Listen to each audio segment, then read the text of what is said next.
Milano, the fashion capital of the world, has certainly given us enough in the fashion world. But let's not forget the culinary world. It has given us the Milanese. And Milanese is the technique of breading and frying. And if you stay with me, I'll show you how to bread and fried pork chops, chicken, and veal. So don't go away. I came here, I was 12 years old, and had the opportunity to become fully American, to understand fully the American culture, to always maintain my Italian culture very strongly. And I think what gives me the strength of communicating to you and is that I have this passion for food, but I also have this understanding of two cultures, and I bring them together through food at our table. Che bellezza! Lidia's Italian-American kitchen is made possible by... Buongiorno, benvenuti. Today is a kitchen alla Milanese. Now, alla Milanese, to the world might mean they might see this runways with Prada, with Missoni. But to most Italians, it is a juicy cut of veal breaded. So, let me show you not only veal, but chicken and pork. So here I have the Veal Scallopini, a pork chop, and some chicken thighs. We're going to begin with the Veal Scallopini. And you can buy the Veal Scallopini like this. This is rather thin. I don't really need to do much of it, and it's actually quite nice and lean. I'm just going to pound it lightly. And the best way to pound it is if you do put it between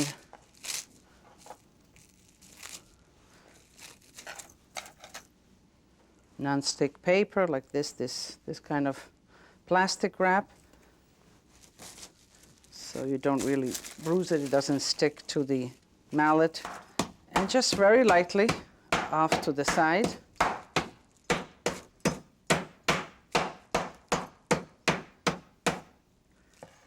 Okay, I'm going to do a wonderful pork chop Milanese topped with a salad. It's a great summer dish. And most of the time you will see it a veal chop, but I just wanted to show you the versatility and the other meats that you can use, you can introduce in your kitchen for some diversity.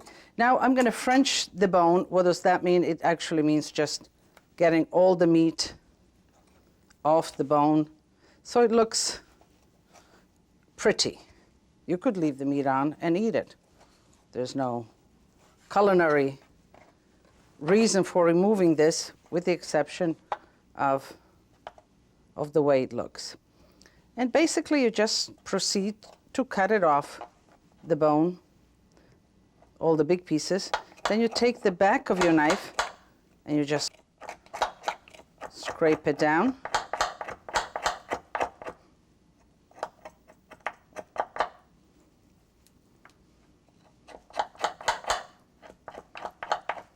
I'm going to put it between the clear wrap, the plastic wrap, again. And this is a little thicker, so we'll need a little bit more pounding. And I'm going to start with the flat.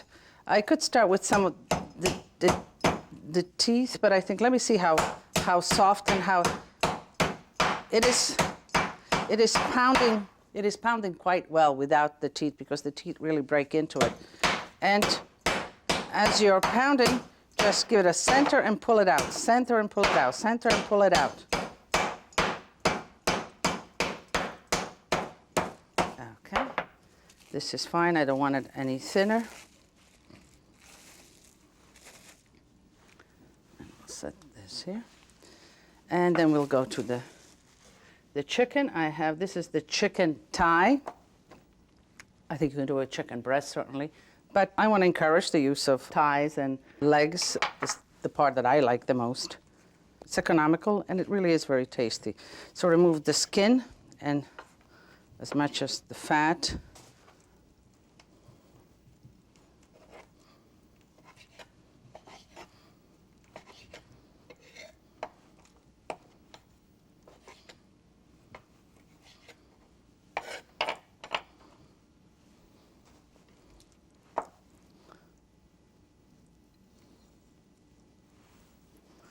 To remove skins like this and fat, just put the tip of your knife underneath and loosen it, and then just pull it up and cut it away. The bone is right in here, so you hold it firm because chicken is slippery. Make an incision right on this side of the bone and on this side of the bone, pressing against the bone. You take the bone up, you insert the knife right underneath, and then you cut it right out on this side, and you proceed to do the same on this side. Cut it right out. Again, we'll pound it between some paper. And again, I'm going to begin with the flat. I always do that just not to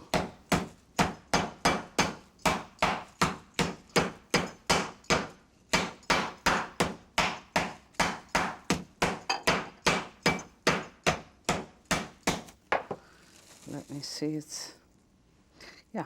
So here I have some simple breadcrumbs. I have flour, I have egg whisked with a little bit of salt, and I have breadcrumbs. To the breadcrumbs, I want to flavor a little bit of breadcrumbs.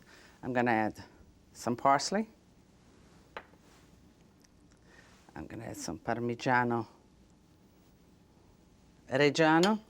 Now, don't add too much Parmigiano. I like it for flavor, but it does, when you fry it, it really caramelizes. It sort of gets brown very quickly. So you don't want that to happen. A little bit fine. I'm going to put a little bit of pepper.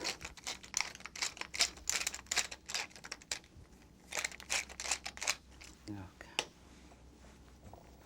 And I'm going to proceed to bread them all. Lightly in flour. Shake the excess flour off.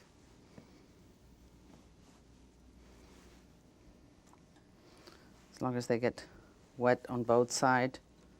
And give yourself enough space to be able to lay them flat. And just flip them over right away, and then you can go back and press the breadcrumbs.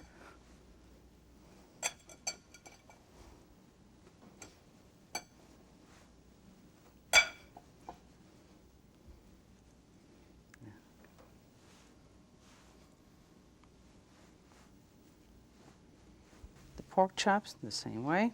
And don't worry about seasoning and salt. We will do that when we finish frying them. The bone you want to leave nice and clean.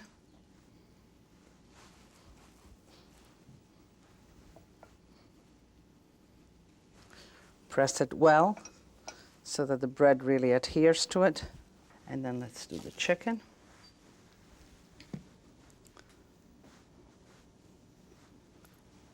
The other piece also.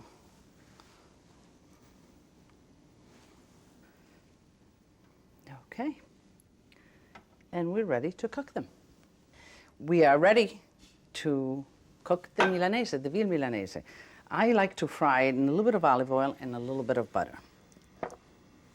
The olive oil for flavor just as well as butter, and the butter brings it to a lower temperature so that it could brown evenly and not really just tighten the whole meat, because sometimes when you put it on high temperature, the meat sort of pulls together.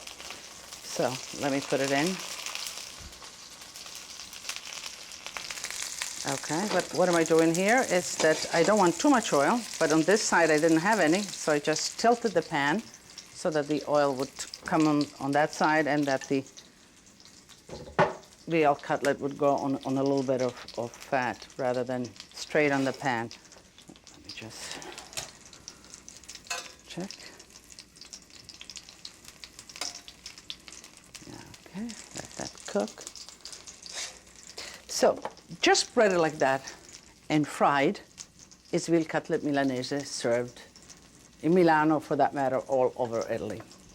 But I'm going to just go a little step further. You know, I come from the Friuli, Venezia Giulia, Trieste. Actually, I was born in Istria. And the cuisine in our area, very much it reflects the Slavic part, which is Croatia, and also some of the Nordic, more of the Germanic, the Austro-Hungarian.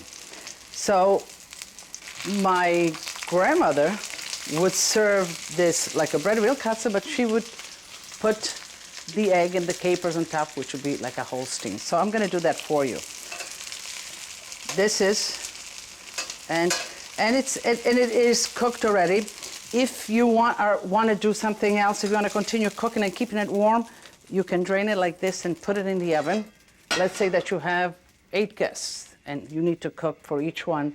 Then you just put it on a pan like that, on a piece of towel, keep it in a warm oven. What I'm going to do now, I'm just going to sort of burn some butter, really get the butter down to cooking, all the water to dissipate, the fats to divide from the solids of the milk, of the butter, and the solids in the butter are the ones that get sort of caramelized and brown. And it's a different flavor that comes out of butter that way, and it is really very good. The egg, I like it in olive oil.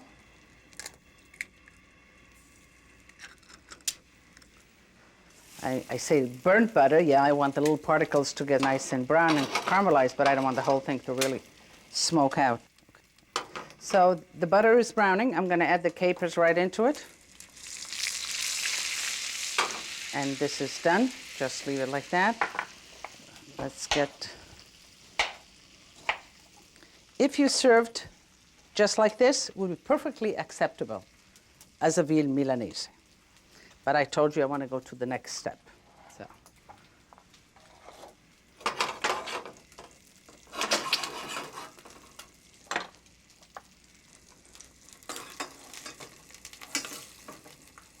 I just want the top of the egg also to cook. Okay, so we're ready for the...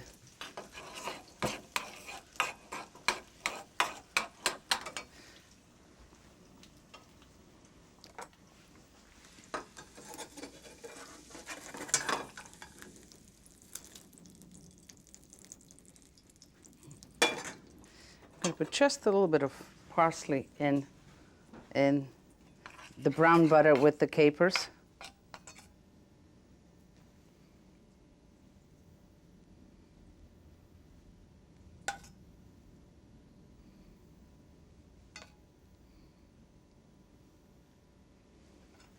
Okay.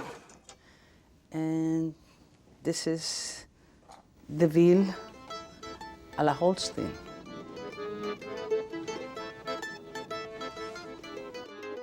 And now we're going to make chicken Parmigiana with fresh tomato sauce. Take the tomato, plop it in a boiling water. It only takes a few minutes. Take the tomato, put it in the ice water bath. Just leave it a few minutes, and as you can see, the skin will come right off.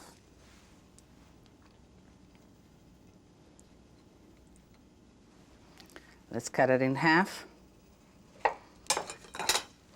I want to reserve all the juices, but not the seeds. So I'm going to just squeeze out the seeds. Again, just squeeze out. Or you can help yourself with, that's it.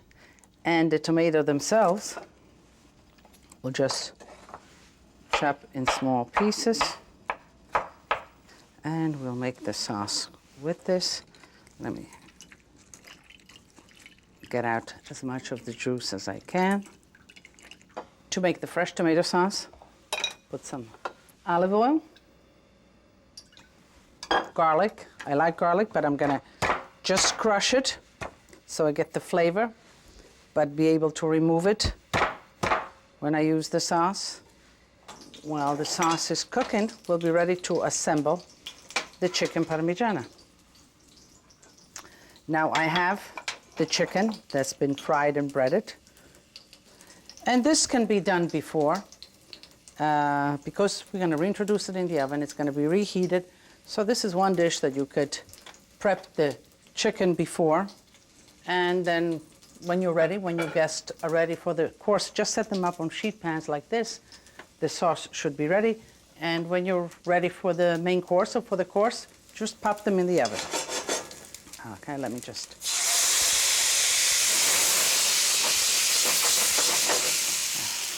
Put some salt. A little peperoncino.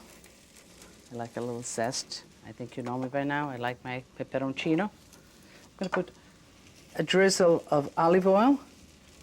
Now I'm going to do the chicken Parmigiana a little different. This is an alternative that is quite nice and quite fresh. What I do is that I take fresh tomato slices, put it right on top of the chicken, a little bit of salt, a little bit of Parmigiano,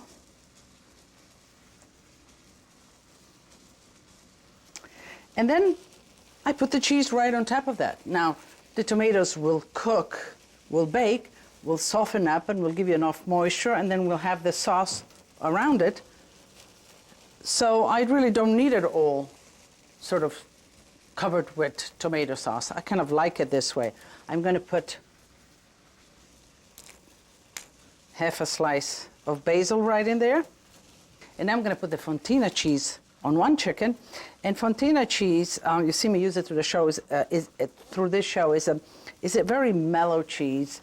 It's an aged cheese, young but aged cheese, and it really melts very creamy. It has a lot of cream and nice contact of flavors, and that means fats also.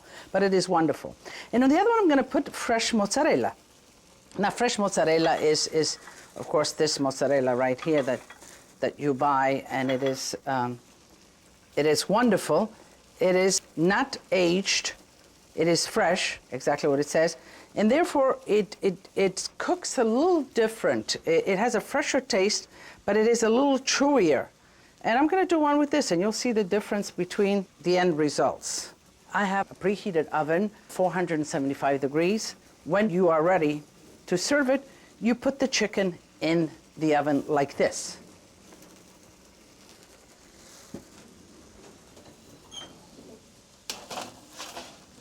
So the chicken will be in the oven for about 7 minutes. And this sauce, the fresh sauce, should be finished in 7 minutes, and we'll be ready to plate the dish. And here is the chicken. It is ready. And you can see this is the fontina. It's yellow. And this is the fresh mozzarella. So it's your choice. Whatever you can buy, whatever you have, or whatever you feel like having. The sauce is ready. What I'm going to do to the sauce, some fresh basil, some julienne fresh basil, ribbons or shreds. Julienne, the technical name in the kitchen.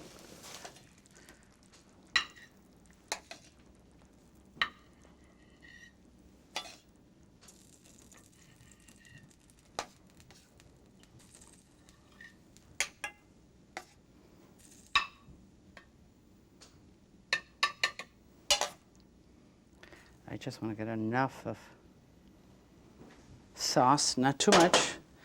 Now, which one do we want? Do we want the fresh mozzarella or the fontina? I don't know which one I want. Let me just... Want to use the fontina? Okay. And you lay it just in the middle of the sauce like that. And I think one piece is enough for a portion. Let me get some fresh basil.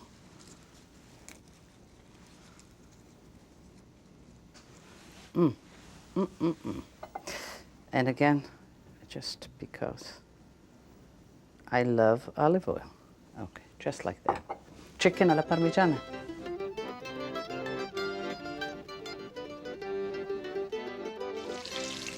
I'm frying the pork chops off.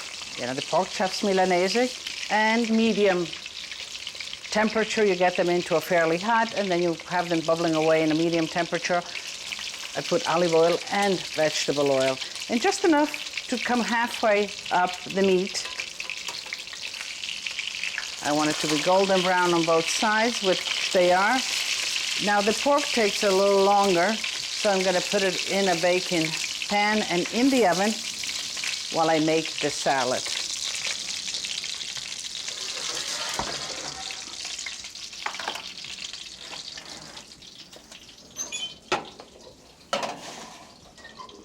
So here I have some ripe tomatoes, diced. I'm gonna do some red onions. And I like kind of the onions chunky, crunchy on the teeth, like this. Cut it to order, cut it the last minute. It is much better that way. Let's see, I think that's enough onion. I'm gonna put some cubes of fresh mozzarella. And this makes it a richer meal, more nourishing meal. If you serve it maybe for dinner, you put the cheese. If maybe it's a lighter lunch, don't put the cheese. Okay. Some arugula, nice little washed arugula. I'm gonna just pick some, remove the ends.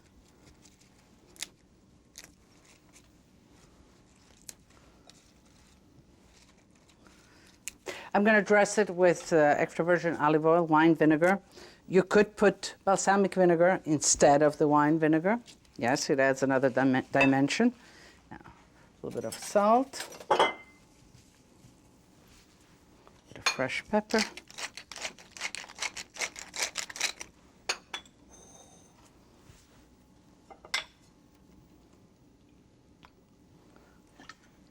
Oil. Let me just toss it. I always put the oil, toss the salad, and then put the vinegar so that the leaves are all coated with the oil and the vinegar.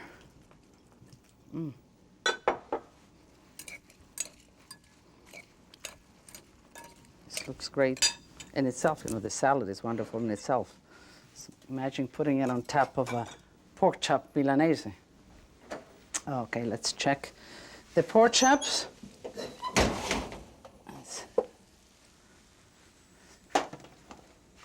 great. And we are ready for service, as we say in our industry. It's a little hot here.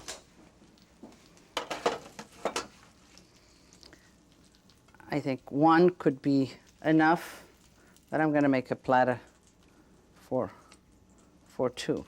Let's see. I want really, okay. Trying to find, I want the bone to stick up nice, you know. I want it visually to be quite. Can I use my hands? Yes, because I get a good sense, you know, in the hands of how much I'm getting and where I want to put it exactly. Onion.